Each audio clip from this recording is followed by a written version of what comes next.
Assalaamu calaykum waraxmatullaahi wabarakaatuh. Dhammaan asxaabta meel kasta oo aad joogtaan waan idin salaamay.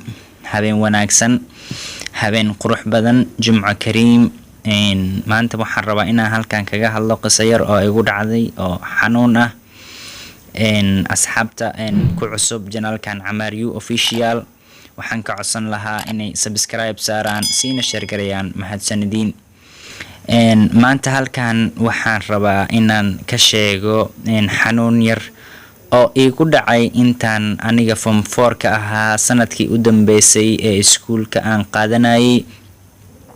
Wallahi xanuunkan markuu igu dhacay oo igu bilaabmay waxaan isdhahay sanadkan form 4 ma qaadan kartid, waad xanuunsan tahay, gacan ayaa ku xanuunaysa, waliba gacanta midig ayay ahayd oo casharka lagu qori lahaa.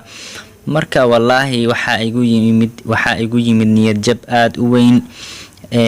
Anigana waa niyad jabay, waxbarashadii baan ka niyad jabay. Marka waxaan isdhahay haduu marba gacantan nabarkan kaaga soo baxay bas waaye, waxbarashadaadii sanadkan wuu ku dhaafay, sanadka dambe unbaad haddana form 4 meesha kasii bilaabi doontaa.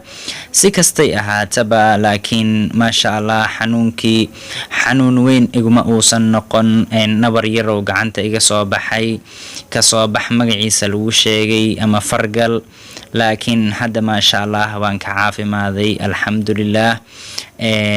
Teramkii koowaad markaan examka galay ayuu igu soo baxay.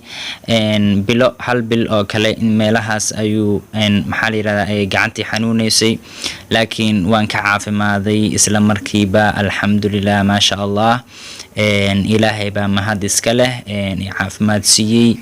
Dhammaan maxaan leeyahay asxaabta habeen wanaagsan ii soo duceysay intaan xanuunsanaa.